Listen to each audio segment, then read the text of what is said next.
ओम साई 17 मार्च 1912। मैं प्रातः थोड़ा देर से उठा और प्रार्थना के बाद अपनी पुरानी जीवन शैली में लौटने का प्रयास किया। कुछ मुवक्किल आए और कुछ लोग मुझसे मिलने आए। मैंने बैठकर उनसे बात की। मैंने कुछ पत्र लिखे। डा साहनी आए और मेरे सुझाव पर अगले बुधवार को दुर्गे जोशी की बाई की आँख की शल्य चिकित्सा करने को तैयार हो गए। अकोला में एक बड़े मुकदमे का प्रस्ताव है। गोरे भी कोकण के एक ब्राह्मण के साथ आए। दोपहर के भोजन के तुरंत बाद श्रीमान नाटेकर, जो हमसा के नाम से जाने जाते हैं, अकोला से पुरोहित के साथ आए। उन्होंने ऐसा करके बड़ी कृपा की।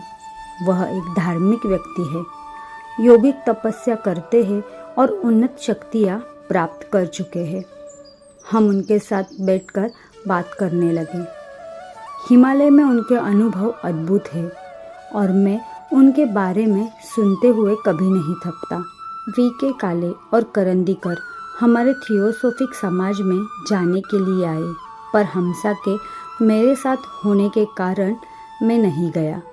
शाम होते होते हमसा थोड़ी देर हवा खाने गए। कल और परसों उनको थोड़ा बुखार और पेट दर्द था। उन्हें आज भी वह तकलीफ है।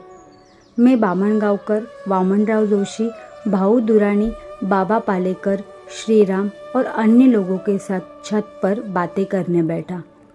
हमसा कल जाने चाहते हैं। 18 मार्च 1912, अमरावती। यहाँ शिरडी जैसा आध्यात्मिक वातावरण नहीं है और मैं अपने आप को आध्यात्मिक कष्ट में महसूस कर रहा हूँ। बावजूद इसके कि हमसा मेरे साथ एक छत के नीचे है और उनका प्रभामंडल बहुत शक्तिशाली है। मैं वैसे ही उठना चाहता हूँ जैसे कि शिरडी में उठता था, पर नहीं उठ पाया और सूर्योदय से पूर्व मेरी प्रार्थना पूरी करने के लिए मुझे काफ़ी मेहनत करनी पड़ी। उसके पश्चात मैंने आज की याचिका को देखा, जल्दी तैयार हुआ और कुछ खाकर न्यायालय गया। मैं श्री ब्राउन को उनके न्यायालय के पास मिला और एक मुकदमे में मुझे इतना समय मिला कि मैं हमारा लिखित बयान दे सकूं। फिर मैं श्री प्राइस के न्यायालय में गया और उन्हें एक सेशन के मुकदमे में व्यस्त पाया।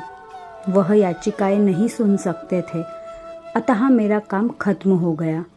मैं बार रूम में गया और श्रीमान पालेकर को, जो कि मेरे साथ आए थे, वहाँ बैठा हुआ पाया। मैंने उनके साथ बैठकर बात की और उन्हें 3 रुपए दिए, जो कि मेजर मोरिस को दिए जाने वाले सम्मान सूचक रात्रि भोज के लिए सचिव को देने थे। तांबे, दारूले और भिड़े वहाँ आए और साथ ही श्री नारायण राव केतकर भी। उनके साथ बात करने के बाद मैं गोपाल राव दोले और दारूले के साथ घर आया। दोले मेरे साथ ही सुबह न्यायालय गए थे। घर लौटने पर मैं हमसा और अन्य लोगों के साथ बात करने बैठा, जो हमसा को देखने आए थे। उनकी तबीयत कुछ ठीक नहीं लग रही थी। बाद में उन्हें ठीक लगा। फिर हम बाबा पालेकर के आवास पर गए, जहां हमसा ने दूध और फल लिए। तदंतर हम रेलवे स्टेशन गए। वहाँ मैंने दियोल घाट के नवाब को, वृद्ध श्री महाजनी और अन्य लोगों को देखा। हमसा शाम की गाड़ी से पुरोहित के साथ मोरतुगापुर चले गए। मेरा पुत्र, बाबा और अन्य कुछ बदुरा चले गए और मैं घर वापस आ गया।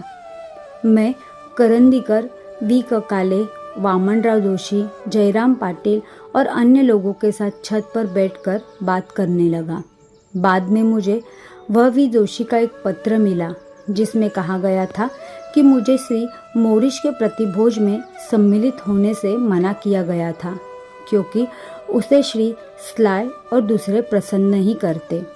मैं परिस्थिति को समझ नहीं पाया।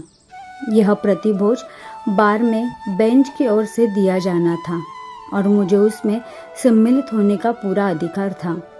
इस बात से फर्क नहीं पड़ता था कि स्लाय और अन्य उसे पसंद करे या नहीं।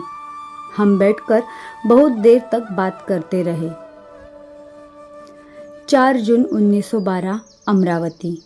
प्रातः में जल्दी उठा, प्रार्थना की और हॉल में बैठकर पंजीकरण कानून के प्रमाण खोजने लगा। बाद में श्री असगा खान आए और मैंने उनके लिए यति कोतवाल में प्रस्तुत करने के लिए याचिका तैयार की। दोपहर के भोजन के बाद मैं लेटा पर आराम नहीं कर सका, अतः उठा और बैठकर पढ़ने लगा। केलकर ने महारालता में बंबई सरकार के केसरी से सुरक्षा की मांग की कार्यवाही के खिलाफ बहुत अच्छा विरोध प्रस्तुत किया है। उन्होंने कथित ठेस पहुंचाने वाले लेखों का अनुवाद किया है। अनुवाद के कुछ सुधार की गुंजाइश है और मैंने सुधार करने का सोचा भी, परंतु उसके लिए संदर्भ पुस्तकों की आवश्यकता थी और दिन में बहुत ज़्यादा गर्मी होने के कारण भी मैंने कार्य कल के लिए छोड़ दिया। मैं हवा खाने के लिए वीके काले के साथ गया और फिर बुरगांवकर, केसारीसा और बाबजी के साथ बात करने बैठा। आज मुझे शिरडी से माधवराव देशपांडे ने साई महाराज के कहने पर एक पत्र भेजा है, जिसमें मुझे आदेश दिया है कि मैं श्रीमान कारखानीस को मिलूं और उन्हें अपनी पत्नी को वापस बुलाने और उनके साथ अच्छा व्यवहार करने को कहने को कहूं। साई महाराज ने कहा है कि वह बहुत भाग्यशालिनी स्त्री है और उसकी उपस्थिति कारखानीस और मुझे बहुत लाभ पहुंचाएगी। कारखानीस यहाँ नहीं है।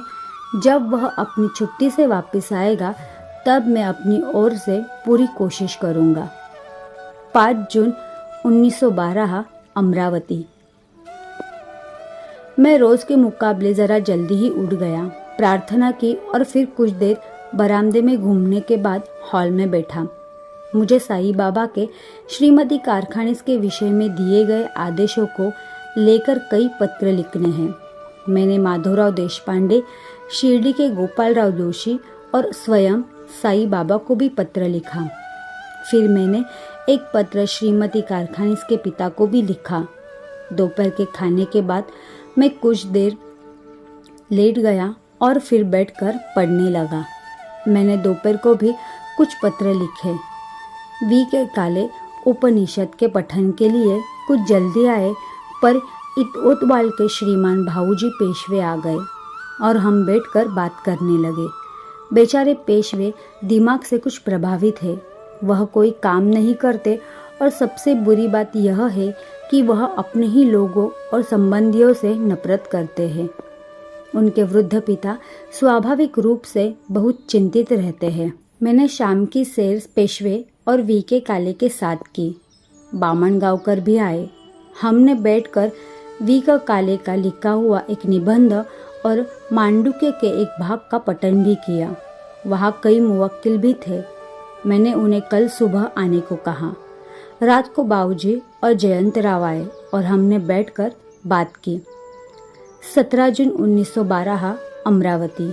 मैं प्रातः जल्दी उठा और हॉल में बैठकर 2 याचिकाओं के ज्ञापन बनाए और बाद में श्रीमान असगर हुसैन की सहायता से इति कोतवाल के मुवक्किल के लिए याचिका बनाई। इससे ही पूरी सुबह चली गई। दोपहर की आरती कर बाद में थोड़ी देर लेट गया, पर मुझे आराम करने के लिए मुझे बहुत बंद और गर्म लगा, अतः मैं उठ गया और बैठकर पढ़ने लगा। दोपहर को बारिश शुरू हो गई और रात होने तक गिरती रही। करंजा से एक आदमी आया और उसने एक लंबी कहानी सुनाई कि किस प्रकार कुछ युवकों ने एक संधा अंधे, लंगड़े और गरीबों की सहायता के लिए बनाई।